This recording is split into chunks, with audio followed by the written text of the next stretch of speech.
moi, je vais vous parler de location courte durée, puisque c'est quand même ce que je connais le mieux, c'est ce que je pratique beaucoup. Alors, c'est Biba qui, tout à l'heure, me demandait quelle est la différence entre la location saisonnière et la location courte durée. Donc, grosso modo, la location courte durée, il y a une notion, et une seule, que vous devez garder en tête, c'est le fait de louer un logement à une clientèle de passage. Ça signifie que vous louez un logement à une clientèle qui ne fait pas de ce logement son domicile, sa résidence principale, tout simplement. Donc c'est de la location, bon après on peut étayer, clientèle de passage qui n'y élit pas domicile de manière répétée. Donc la question a été posée, quelle est la différence entre la location saisonnière et la location de courte durée? Eh bien c'est exactement la même chose, à un détail près. En fait, c'est deux appellations qui regroupent la même activité, c'est-à-dire le fait de louer un logement à la nuit. Mais quand on va parler de location saisonnière, on va avoir une notion de saisonnalité. C'est-à-dire que, typiquement, c'est le bord de mer ou la montagne, hein, c'est ce qu'on connaît le plus. Donc la notion de saisonnalité ne veut pas dire qu'il y a une saison et une saison morte. Ça veut plutôt dire qu'il y a une haute saison et une basse saison. Et c'est très important, je vais vous expliquer pourquoi. Quand on parle de location courte durée, c'est exactement la même chose, mais là on parle plutôt de faire de la location sans notion de saisonnalité. Donc c'est typiquement ce qui se passe dans les villes, hein, dans les grandes villes majoritairement. C'est-à-dire que là vous allez plutôt louer avec un niveau d'activité qui est à peu près équivalent toute l'année, et vous allez louer à une clientèle qui est typiquement, on pense tout de suite aux touristes, mais en fait dans ce cas de figure, là la clientèle principale c'est les voyageurs d'affaires. Hein, vous avez des professionnels en déplacement. Sous toutes les formes possibles et imaginables. Ça peut aller Yann, il en parlera peut-être, mais des agents EDF en déplacement, ça peut être des techniciens, ça peut être des cadres en déplacement qui en ont marre d'aller à l'hôtel toutes les semaines. Enfin, vous avez un panel qui est assez large et c'est ça qui est intéressant. Donc pour illustrer ça, c'est assez simple. En rouge-orange, là, vous avez à peu près ce que serait le niveau d'activité pour une location de courte durée.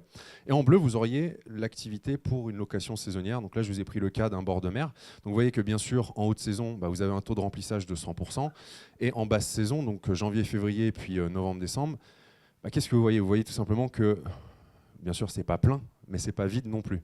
Et ça, c'est une erreur qui est souvent faite parce que moi, la réflexion qu'on me fait souvent, c'est, comme je fais de la location saisonnière en bord de mer, c'est... ouais, mais en fait, tu loues au printemps et à l'été, et le reste de l'année, tu loues pas. Et ça, c'est une erreur fondamentale, parce que j'ai du monde toute l'année, sauf que les clients, c'est pas les mêmes, et on travaille pas de la même façon avec ceux de l'été qu'avec ceux de l'hiver.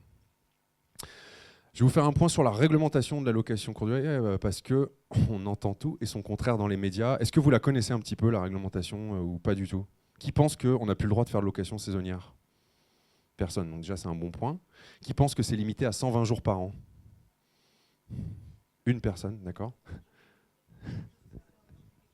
Ouais, c'est toujours quelque chose comme ça qu'on entend.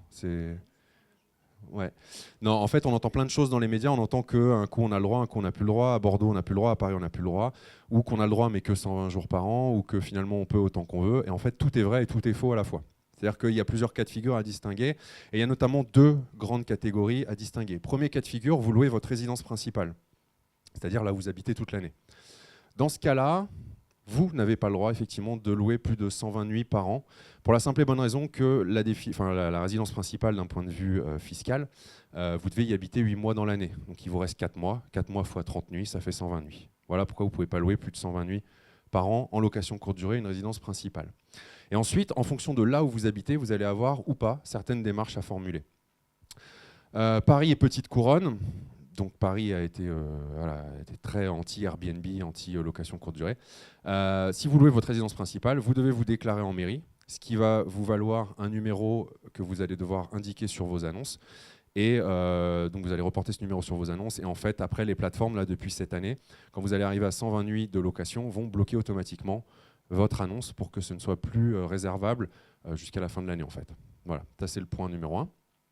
Point numéro 2, dans les villes de plus de 200 000 habitants, elles ont la possibilité, ce qui ne veut pas dire qu'elles le font forcément, de demander les mêmes obligations qu'à Paris. Alors là, je ne vais pas faire du cas par cas parce que je vous imaginez bien qu'il y a autant de cas possibles que de villes de plus de 200 000 habitants. Donc moi, ce que je vous encourage à faire, c'est de vous renseigner auprès de la municipalité, sachant qu'il y en a qui l'appliquent déjà, et il y en a de plus en plus, malheureusement. Dans toutes les autres communes, vous n'avez pas de démarche particulière. Vous voulez mettre votre résidence principale en location courte durée, vous faites une annonce sur Airbnb ou sur Booking, et puis c'est parti. Deuxième cas de figure, c'est ce qui nous intéresse ici, vous faites un investissement locatif ou une résidence secondaire. C'est-à-dire que vous achetez un bien que vous destinez exclusivement à la location de courte durée. Là, c'est plus du tout la même chose. Donc là, la bonne nouvelle, c'est qu'il n'y a plus de limitation de durée. Vous pouvez louer 365 nuits sur 365, mais vous êtes obligé de vous déclarer en mairie, quel que soit l'endroit où vous le faites, à peut-être 2-3 exceptions près. Vous devez déclarer que vous allez avoir un meublé de tourisme et que vous allez faire de la location saisonnière ou de courte durée. À Paris, c'est pour ça que souvent on dit que c'est interdit de faire la location saisonnière à Paris. C'est pas que c'est interdit, mais c'est que c'est devenu tellement contraignant que finalement ça n'en est plus vraiment intéressant. Vous devez faire une demande de changement d'usage de l'appartement que vous allez passer en location courte durée et vous devez acheter ce qu'on appelle une surface de compensation. C'est-à-dire que pour chaque mètre carré d'appartement que vous allez passer en location saisonnière, vous devez acheter en fonction des arrondissements soit 1 mètre carré, soit 2 mètres carrés de locaux commerciaux ou de bureaux que vous allez transformer en appartement. Et si vous ne faites pas ça, vous n'aurez pas l'autorisation de toute façon de faire de la location courte durée. Donc ça peut éventuellement être intéressant pour les gens qui ont beaucoup de trésorerie, enfin beaucoup d'argent à investir et qui peuvent faire d'une pierre deux coups. Je ne rentre pas dans le détail parce qu'il y a un petit peu plus de complications, mais c'est pour vous dresser un peu les grandes lignes, quoi. Ensuite, même cas de figure qu'ici, ville de plus de 200 000 habitants, mais on va rajouter toute la petite couronne parisienne, donc 92, 95, je crois qu'il y a aussi le 94 de mémoire, et peut-être la Seine-Saint-Denis. Et dans toutes les villes de plus de 50 000 habitants en zone tendue, pareil, la demande de changement d'usage est possible. Ce n'est pas systématique, mais la mairie peut vous le demander. Même principe qu'ici, même recommandation, renseignez-vous auprès de la municipalité, parce qu'il y en a qui l'appliquent, par exemple à Bordeaux, on est concerné, quoi. Et dans toutes les autres communes, eh ben, la bonne nouvelle, c'est que vous avez juste une simple déclaration en mairie et puis vous pouvez faire de la location saisonnière sans avoir à faire de changement d'usage ni de surface de compensation. Voilà, donc ça c'était pour vous représenter un petit peu le tableau. C'est 3 mois, courte durée. Légalement, un bail, enfin un contrat courte durée, ça ne peut pas excéder 3 mois.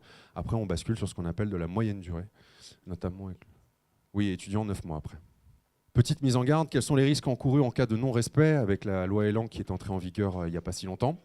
Donc déjà, si vous oubliez de déclarer votre location auprès de la mairie, c'est 5 000 € d'amende par annonce.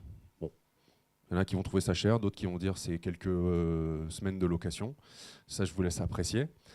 Là, ça commence à piquer un peu plus. Non-transmission du décompte des nuitées à la mairie, si elle vous le demande, parce que ce n'est pas obligatoire, 10 000 € par annonce. Et sachez qu'elle peut vous demander ce décompte jusqu'au 31 décembre de l'année qui va suivre l'année d'exploitation. Donc c'est-à-dire que là, jusqu'au 31 décembre 2019, la mairie elle peut vous demander le décompte de ce que vous avez loué en 2018. Donc c'est pas parce que pour l'instant vous n'êtes pas concerné que vous n'allez pas forcément l'être d'ici là, quoi. Et ça vous concerne moins, ça concerne plus les plateformes. Et sachez que les plateformes qui ne respectent pas les obligations peuvent encourir jusqu'à 50 000 € d'amende par annonce. Donc, ouais, voilà. Donc c'est pour ça aussi qu'elles jouent le jeu de bloquer tout ça, parce qu'elles sont quand même fortement impliquées.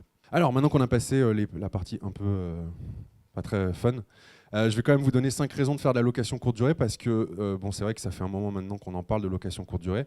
Ça a quand même posé des nouveaux standards. Benjamin, pour ceux qui étaient là et celles qui étaient là ce matin de Studapart, en a parlé. Qu'on aime ou qu'on n'aime pas la location courte durée, on ne peut pas lui enlever que ça a redéfini des nouveaux standards, ça a rénové un parc immobilier vieillissant, et surtout ça a fortement augmenté le niveau de gamme, le niveau de rénovation, le niveau d'équipement, et donc ça a posé ce qu'on appelle aujourd'hui l'hyper-meublé. C'est-à-dire que je vais vous remontrer un peu mes 2 premiers investissements en saisonnier, mais ce qui, il y a 5 ans, là où le marché il y a 5 ans il était là, vous faisiez ça, vous vous démarquiez, sauf qu'aujourd'hui le marché est là.